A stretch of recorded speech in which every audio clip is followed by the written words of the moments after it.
யோவான் எழுதின சுவிசேஷம் 15ஆம் அதிகாரம். கருத்தாய் நாம் இந்த காரியங்களை தியானிப்போம்.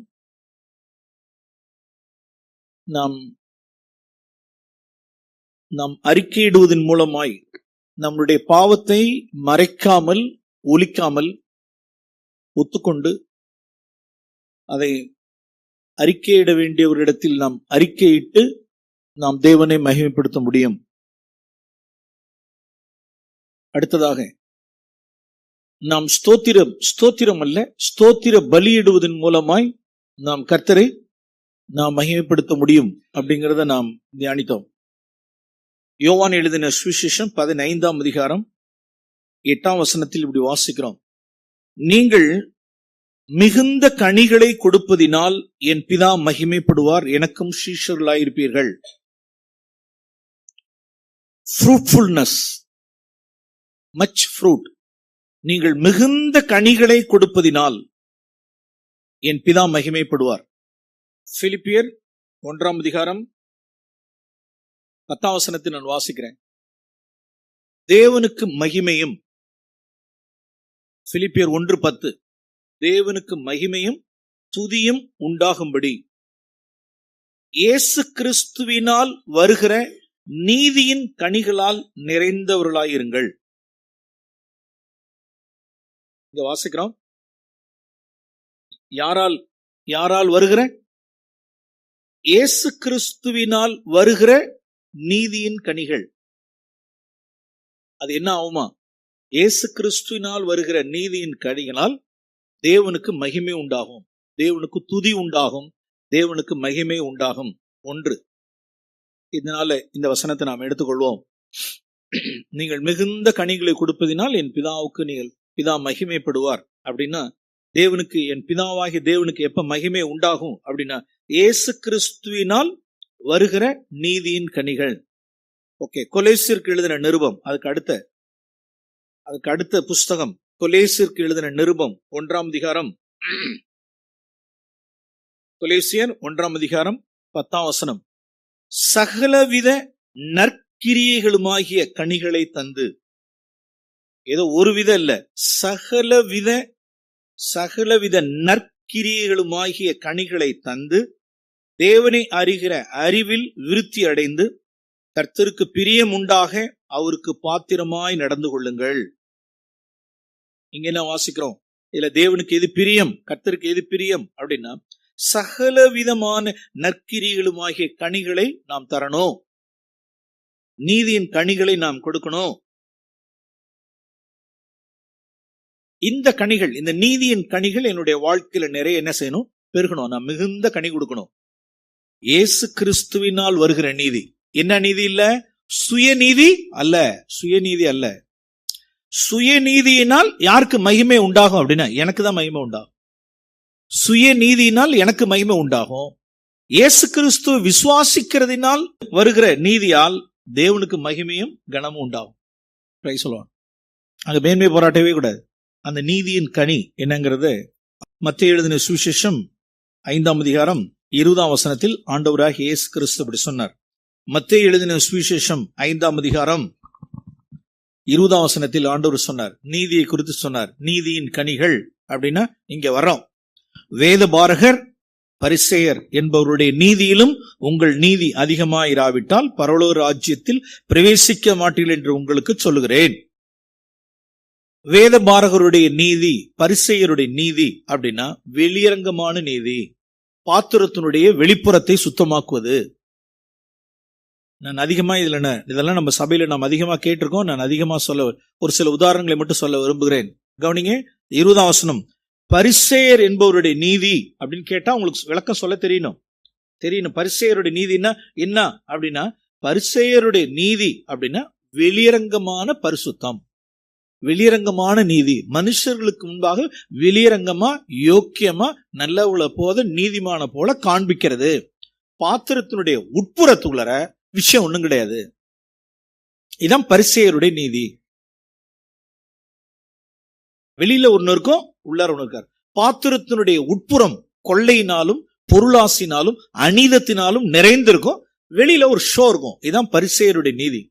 ஆண்டவர் சொன்னார், இந்த நீதி உடையவர்களாய் இருப்பீர்கள் என்றால் பரலோக ராஜ்யத்துக்குள் நீங்க என்ன செய்ய முடியாது, பிரவேசிக்க முடியாதுன்னு சொன்னார். அப்ப கீழே அப்படி சொல்லிட்டு உதாரணம் சொல்லுகிறார் பாருங்க. எது நீதி? பரிசேயருடைய நீதியை பார்க்கிலும் நம்முடைய நீதி அதிகமா இருக்கணும் அப்படின்னா 22ஆம் வசனத்தில் நான் உங்களுக்கு சொல்லுகிறேன். இதான் நீதியின் கனிகள்.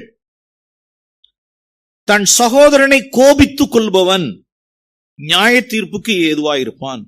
தன் சகோதரனை வீணன் என்று சொல்லுகிறவன் ஆலோசனை சங்க தீர்ப்புக்கு ஏதுவாயிருப்பான். முட்டாள் மூடன் என்று சொல்லுகிறவன் எரி நரகத்திற்கு ஏதுவாயிருப்பான்.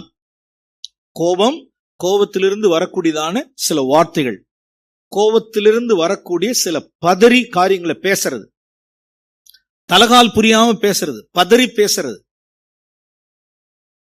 இதெல்லாம் அப்படி கோபப்படாமல் இருக்கிற நீதி இயேசு கிறிஸ்துவினால் வருகிற நீதி. கீழே இதெல்லாம் கீழே பார்ப்போம். 27ஆம் வசனம், விபச்சாரம் செய்யாதிருப்பாயாக என்று பூர்வத்தாருக்கு சொல்லப்பட்டிருக்கிறது. நான் உங்களுக்கு சொல்லுகிறேன், ஒரு ஸ்திரீயை இச்சையோடு பார்க்கிற எவனும் அவளுடன் இருதயத்தில் விபச்சாரம் செய்தாயிற்று. அப்ப கண்கள்ல மோக இச்சையோடு, மோக இச்சை இல்லாத கண்கள், இச்சை இல்லாமல் இருக்கிறது நீதி. இது யார் மூலமாய் வரும்? சவுண்டா?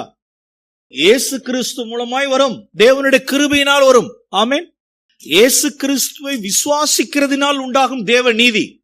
என்னது? உன் கண்களால் சவுண்டா இச்சையாமல் இருக்கிறது.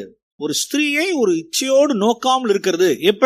இயேசு கிறிஸ்துவை விசுவாசிக்கிறதினால் உண்டான நீதி, அவருடைய கிருபையினால் உண்டாகும் நீதி.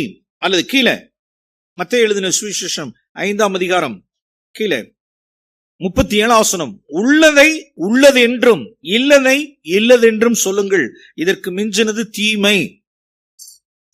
இது இயேசு கிறிஸ்துவை விசுவாசிக்கிறதுனால் வருகிற தேவ நீதி. உள்ளதை உள்ளதென்றும்.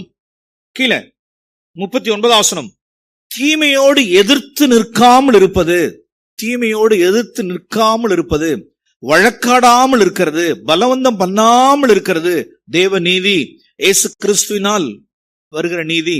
இன்னும் கீழே சொல்லுவோமானால் 44ஆம் வசனம், உங்களை நிந்திக்கிறவர்களுக்காக, துன்பப்படுத்துகிறவர்களுக்காக, சபிக்கிறவர்களுக்காக ஜெபம் பண்ணுவது இயேசு கிறிஸ்துவினால் உண்டாகும் தேவ நீதி. ஆமென். அப்ப இந்த நீதியின் கனிகளை தான் நீங்களும் நான் என்னவா இருக்கணுமா? பெருகணுமா? ஆமென். இந்த கனிகள் தான் நம்மளுடைய வாழ்க்கையில பெருகணும். நீதியின் கனிகள் இயேசு கிறிஸ்துவினால் வரும் நீதியின் கனிகள் நம்மளுக்கு உண்டாகி அது பெருகணும். அவருடைய கிருபையினால், அவரை விசுவாசிக்கிறதுனால், அவருடைய கிருபையினால் இவைகள் நம்மளுடைய வாழ்க்கையில பெருகும். அதுல நாம் எல்லாத்தையும் எடுக்க வேண்டாம். ஒரு காரியத்தை மட்டும் நான் சொல்றேன். மோசே குறித்தும் இயேசுவையும் குறித்து நாம் பார்ப்போம். பாருங்க, விசேஷமாய்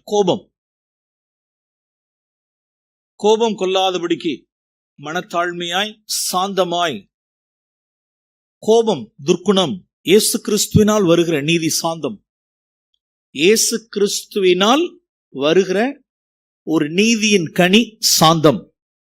வழக்காடாமல் இருக்கிறது, தர்க்கிக்காமல் இருக்கிறது, சண்டை செய்யாமல் இருக்கிறது, கோபப்படாமல் இருக்கிறது. இந்த கனி நிறைய கனி இல்ல, ஒரு கனி சொல்றேன். இந்த வசனத்தை எடுத்து வச்சுங்க பார்ப்போம். சங்கீதம் 106வது சங்கீதம், சங்கீதம் 106வது சங்கீதம்.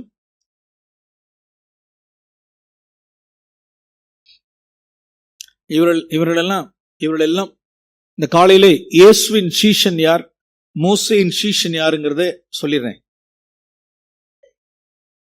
மோசேயினுடைய சீஷனா அல்லது இயேசுவினுடைய சீஷனா, பழைய ஏற்பாட்டு விசுவாசியா அல்லது புதிய ஏற்பாட்டினுடைய சீஷனாங்கிறத நாம் பார்ப்போமே. சங்கீதம் 106வது சங்கீதம்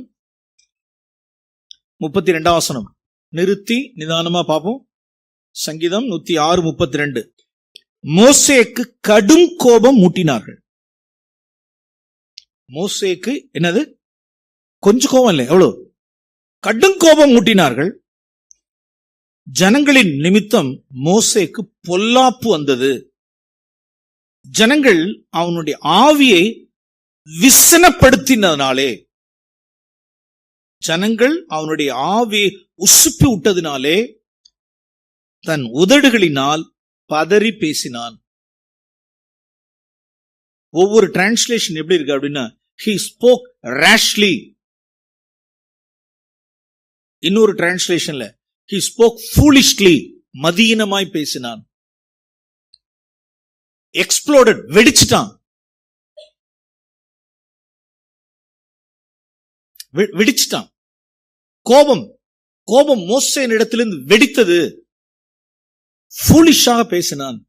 ரேஷ்ல, வேகமாய். he lost his temper, அவனுடைய நிதானத்தை இழந்துட்டான்.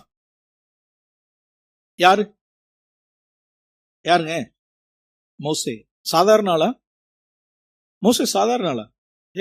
அவனுக்கு ஏற்கனவே ஒரு ரெக்கார்டு இருக்கு. என்ன ரெக்கார்டு சொல்லுங்க அப்போ? அவனை போல பூமியில் சாந்த குணம் உள்ளவன்னு சொல்லிட்டு வெளியில ஒரு ரெக்கார்டு இருக்கு. நேற்றைய ரெக்கார்டு எனக்கு இன்னைக்கு கேரண்டி கிடையாது. கவனிச்சுக்கிட்டீங்களா? நேற்றைய ரெக்கார்டு எனக்கு இன்னைக்கு என்ன கிடையாது? கேரண்டி கிடையாது. நேற்றைய தினம் சாந்தமுள்ள சகோதரன், நேற்றைய தினம் சாந்தமுள்ள ஒரு சகோதரி, கோபப்படாத சகோதரி, அது நேற்றைய ரெக்கார்டு. இன்னைக்கு நான் தேவனுடைய கிருபையை நான் சார்ந்திருக்கணும். இன்னைக்கு நான் தேவனுடைய முகத்தை பார்க்கணும், தேவனுடைய கிருபை நான் தாங்கணும். நேற்றைய ரெக்கார்டை வச்சுக்கிட்டு இன்னைக்கு நான் வண்டி ஓட்டக்கூடாது. ஆண்டவரே, இன்னைக்கு உங்களுடைய கிருபை எனக்கு கொடுக்கல அப்படின்னா நான் எந்த சமயத்துல நான் விழுந்துருவேன். பழைய ரெக்கார்டு. அவனை போல சாந்த குணம் உள்ளவன் இல்ல. ஆனா இப்ப ஜனங்கள் என்ன பண்ணாங்க பாருங்க. 32 வசனம், கடும் கோபம் மூட்டினார்கள். 33 வசனம், அவன் ஆவியை விசனப்படுத்தினார்கள். அவனுக்கு எரிச்சல் மூட்டினார்கள். அவனுடைய ஆவியை எரிச்சல் மூட்டினார்கள், கடும் கோபம் மூட்டினார்கள். அவன் என்ன செஞ்சான் சொல்லுங்க அப்போ? தன் உதடுகளினால் பதறி பேசினான். ஓகே, நம்பர் 1 இதான் மோசே. இது மோசே. மோசேக்கு இன்னொரு ரெக்கார்டு இருக்கு, அதையும் பார்த்துக்கோ. மோசேக்கு இன்னொரு ரெக்கார்டு. உபாகம புஸ்தகம், உபாகமம் 3ஆம் அதிகாரம். உபாகம புஸ்தகம் 3ஆம் அதிகாரம் 25ஆம் வசனம். ஜனங்களுக்கு முன்பாக நிற்கிறார் மோசே. ஜனங்களுக்கு முன்பாக நிற்கிறார். 23ஆம் வசனத்தில், அக்காலத்தில் நான் கர்த்தரை நோக்கி நான் ஜெபம் பண்ணேன். 25ஆம் வசனம், நான் கடந்து போய் யோர்தானுக்கு அப்புறத்தில் உள்ள நல்ல தேசத்தையும் நல்ல மலையையும் லீபனோனையும் பார்க்கும்படி உத்தரவு கொடுத்தருளும் என்று வேண்டிக் கொண்டேன். 26ஆம் வசனம் பாருங்க. கர்த்தரோ, அந்த வார்த்தையை அண்டர்லைன் பண்ணிக்கிறீங்களா? யார் நிமித்தம்? யார் நிமித்தம்?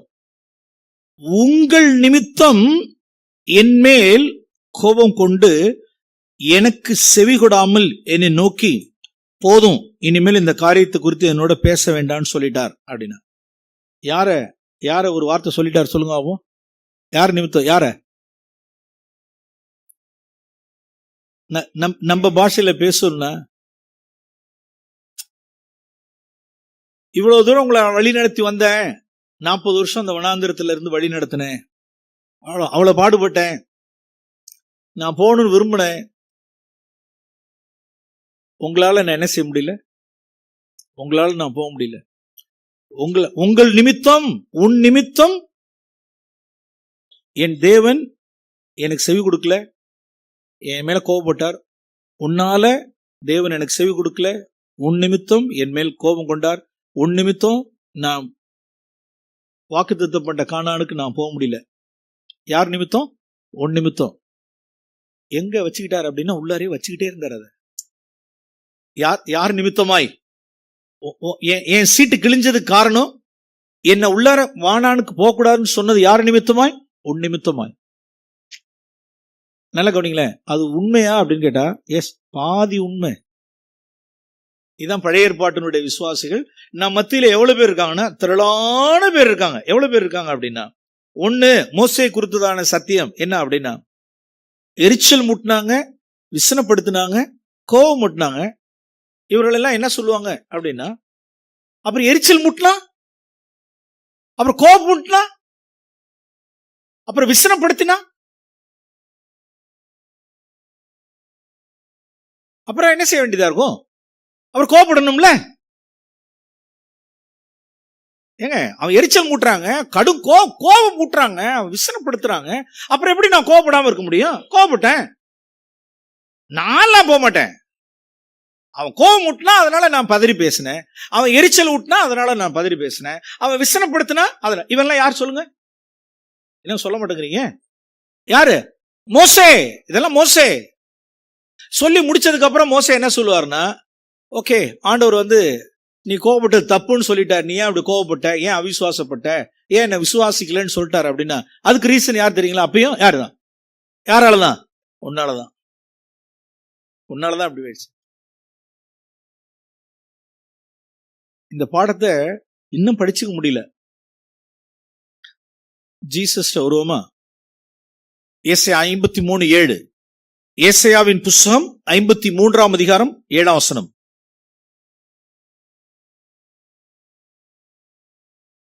ஏசாயா 53:7.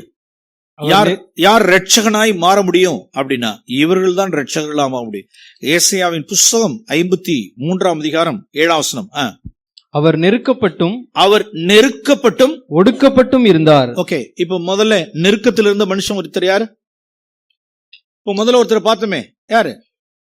அவர் நெருக்கப்பட்டார். நெருக்கப்பட்டார், ஒடுக்கப்பட்டார். தன் வாயினால் எப்படி பேசினார்? பதறி பேசினார். இங்க ஒருத்தர் இருக்காரு பாருங்க. அவர் நெருக்கப்பட்டும் ஒடுக்கப்பட்டும் இருந்தார், ஆனாலும் வாயை என்ன செய்யல? சொல்லுங்க, வாயை திறக்கல. அடுத்தது, அடிக்கப்படும்படி கொண்டு போகப்படுகிற ஒரு ஆட்டுக்குட்டியை போலவும், அடிக்கப்படும்படி கொண்டு போகப்படுகிற ஒரு ஆட்டுக்குட்டியை போலவும், தன்னை மயிர் கத்திருக்கிறவனுக்கு முன்பாக சத்தமிடாது இருக்கிற ஆட்டை போலவும், தன்னை மயிர் கத்திருக்கிறவனுக்கு முன்பாக சத்தமிடாது இருக்கிற ஒரு ஆட்டை போலவும் அவர் தம்முடைய வாயை திறவாதிருந்தார். அவர் தம்முடைய வாயை திறவாதிருந்தார். சொல்லுங்க, நாம் யாருடைய சீஷர்கள்? சொல்லுங்க. சவுண்ட்ல பாத்தீங்களா? போயிட்டு போகுது. கடந்த நாட்கள் ஆண்டவரே நான் மோசேயின் சீஷனா இருந்தது போதும்,